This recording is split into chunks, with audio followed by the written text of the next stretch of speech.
बच्चों, हिंदी साहित्य की कक्षा में आप सभी का स्वागत है।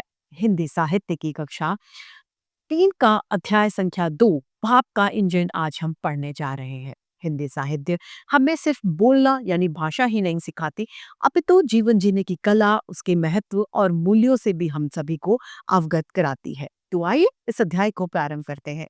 ये है अध्याय संख्या 2 भाप का इंजन। ये पाठ है, लेख है। आइए इसे शुरू करें। इंग्लैंड में जेम्स नाम का एक बालक अपनी माँ यानी अपनी मम्मी के साथ में रहा करता था। वह बच्चा बहुत तेज बुद्धि वाला था, यानी उसमें बहुत दिमाग था। उसकी घर की आर्थिक स्थिति अच्छी नहीं थी, यानी ज्यादा अच्छी अमीरी उनके यहाँ पर नहीं थी।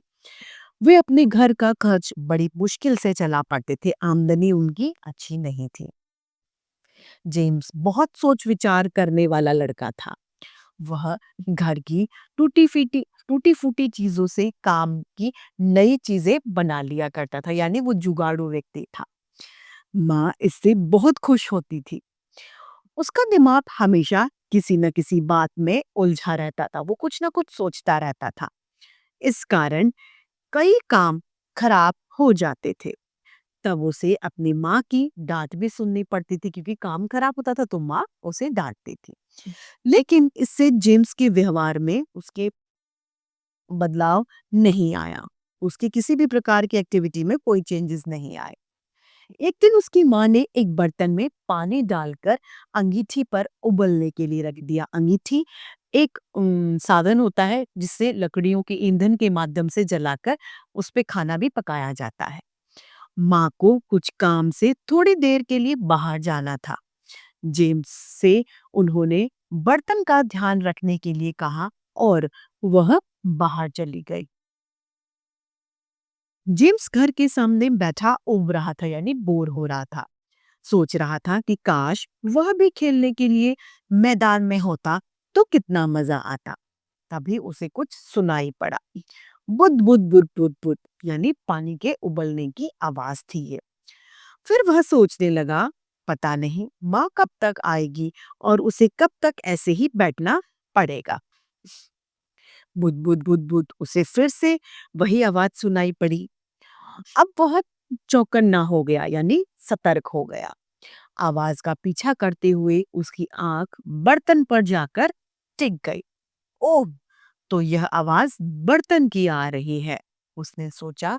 तभी अचानक उसने यह भी देखा कि बर्तन का ढक्कन ऊपर नीचे हो रहा है, ऐसे ऐसे कर रहा था।